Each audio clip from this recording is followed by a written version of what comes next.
Oh, so today I'm going to be talking about exploration out of Europe. So this is the 14th chapter in the Spielvogel book, and basically it's called Europe and the New World: New Encounters, and it takes place from 1500 to 1800, and it's just all about these big European superpowers exploring outside of Europe and going to the Americas and the New World. Okay,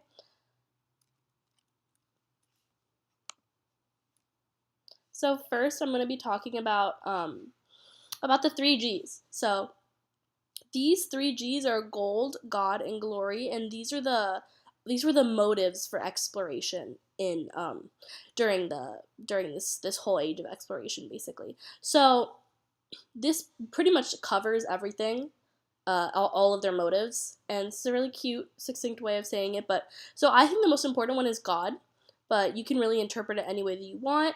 But so basically, there were a lot of militaries, missionaries at the time, and people that were dedicated to this idea of enlightening the natives on their religions and like saving the natives.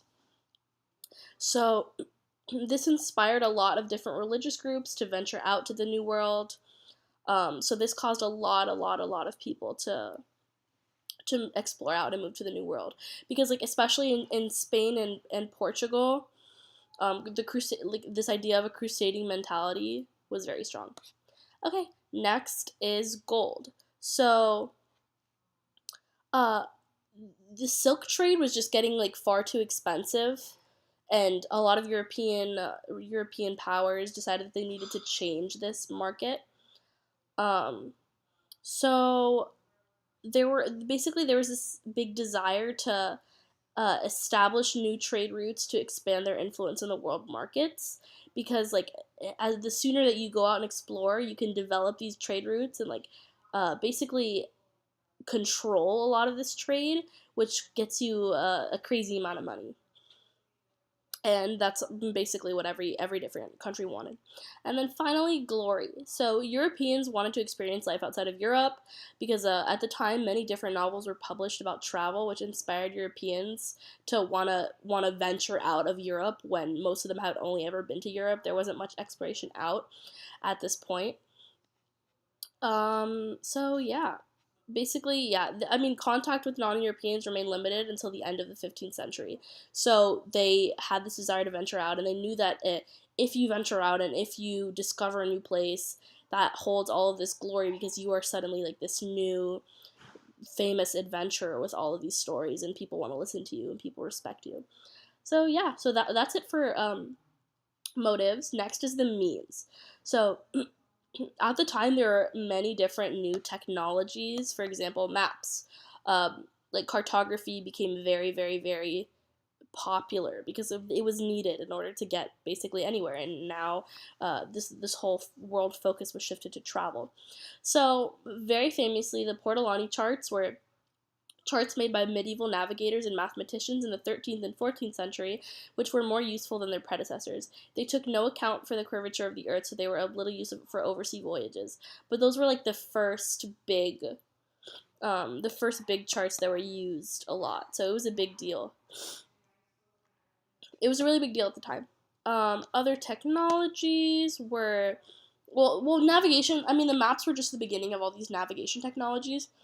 The other navigation technologies were the compass, the stern rudder, the astrolabe, and the lateen sail. All of these different things allowed these massive ships that I'm about to talk about. It allowed them to to really it allowed them to get there, because even if you have these massive ships, if you can't go anywhere with it, they have no use. So this was really like the basis of getting them there. Next would be ships. So basically, they developed these massive ships. Um, excuse me. They developed these massive ships, and they mastered this thing called the axial rudder, and learned to combine lateen sails with a square rig that allowed them to construct ships mobile enough to sail against the wind and engage in naval warfare, and heavy enough to carry goods over long distances. So basically, they developed these very sturdy ships that could withstand these long like cross world travels. And then last is weapons. So I mentioned earlier naval warfare. Basically, um, guns and cannons were now attached to ships. I mean, now when you watch a movie like Parts of the Caribbean, you see that there are cannons all over the sides of the ship, and this development allowed these massive ships to actually get from point A to point B, because there was a lot of piracy at the time, especially because maritime travel was becoming so popular that piracy increased a lot, and these cannons allowed them to get from point A to point B safely. Next is Portugal and Spain. So Portugal very quickly became this maritime empire because Prince Henry founded a school for navigation, and shortly after that, that was in 1419, and then shortly after that, all these fleets all these fleets were sent out because he funded like thousands of dollars into this, and all these fleets went out towards the west coast of Africa searching for gold, and in that travel they ended up bringing back slaves, which was a massive source of income, which kind of spurred this whole exploration kick, because that as soon as you come back with money, it becomes this whole big thing. So now he's known as Prince Henry the Navigator, because he ended up causing all these amazing things. And then in 1488, this is moving on to India, Bartholomew Diaz was the first to round the Cape of Good Hope. And then he later influenced people like Vasco da Gama to round the Cape and then stop at several ports and engage in trade there and set up they basically went in there and they set up their own trade and like defeated the Turkish and Indian ships and like established their own like headquarters of operations, which allowed them to make a whole lot of money. And well, the motive, while one of the motives was exploration, part of the reason that they did this was because they were looking for spices, because spices were very valuable at the time, because not a lot of spices could be grown in England. So yes. Okay, next is Spain. So the conquistadors are individuals motivated by a blend of glory, greed, and religious crusading zeal. Although authorized by the Castilian crown, the groups were financed and outfitted privately.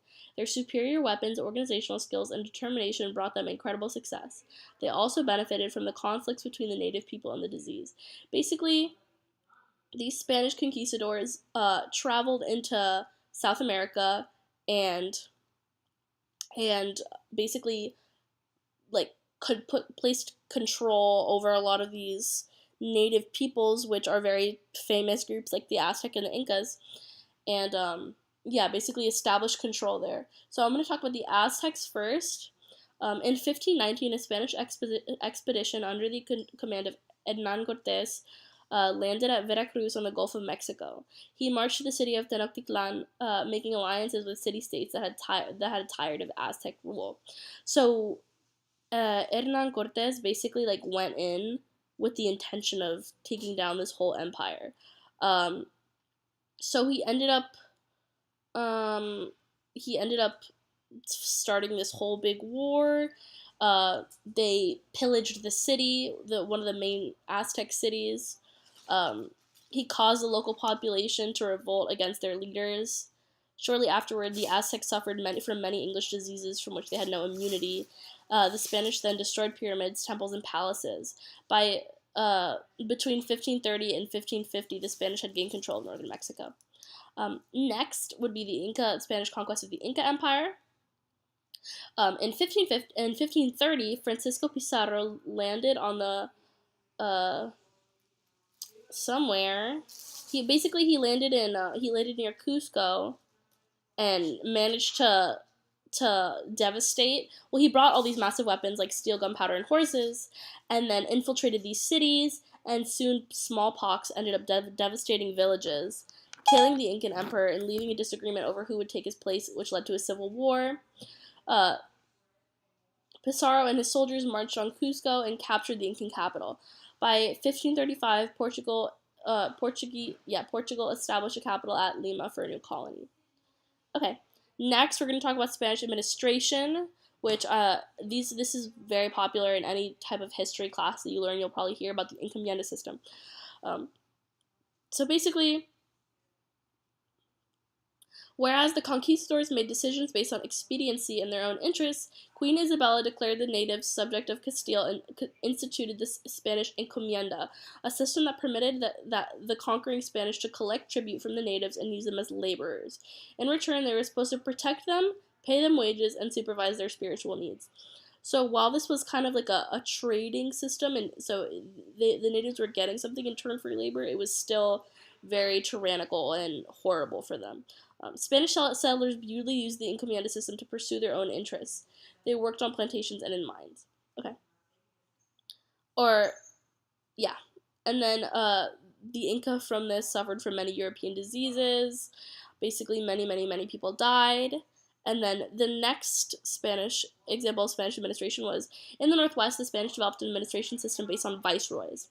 Spanish possession were divided into two major units.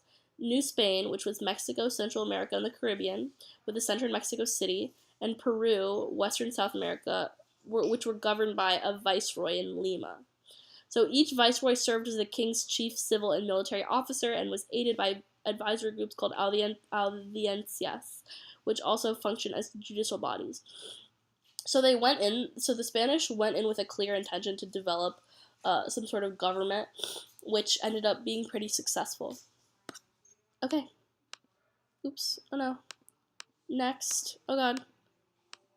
Next is the others. So Africa ended up becoming ended up becoming a key role in this exploration because of the slave trade, which the Dutch East India Company, a trading company established under government sponsorship, set up in Africa, which soon became a permanent colony. So this is one of the first colonies that really the first companies that really implemented themselves into Africa after the Portuguese had already established themselves there, and they really helped to popularize this slave trade. So over the next 2 centuries, the slave trade grew drastically and became part of the triangular trade, connecting Europe, Africa, and America. The journey of slaves from Africa to America became known as the Middle Passage. At first, local slave traders obtained their supply from regions nearby, but as demand increased, they had to move further inland. In a few cases, local rulers became concerned about the impact of the slave trade on their societies, as this really affected them. The effects of the slave trade specifically were the importation of cheap manufactured goods from English undermined local cottage industry and forced families into poverty. This led to depletion in some areas and deprived many African communities of their youngest and strongest, as they were all being shipped away to the Americas. The need to maintain a constant supply of slaves led to increased warfare and violence as African chiefs increased their raids on neighboring people. So basically, in doing this, they turned a lot of the African population against each other because the people that were giving the African slaves to the Europeans were Africans. So many Africans ended up profiting off of sending their own people to the Americas to be slaves. Okay, so next is China. So although China was at the height of its power and glory in the mid-18th century, the first signs of internal decay in the Manchu dynasty were beginning to appear. The Qing military campaigns along the frontier cost money and placed heavy demands on the treasury. At the same time, growing pressure on the land because of population growth led to economic hardship and rebellion. This decline in the Qing dynasty occurred just as, I think it's pronounced Qing, that could be very wrong. The Q is Q pronounced Qi. Yeah,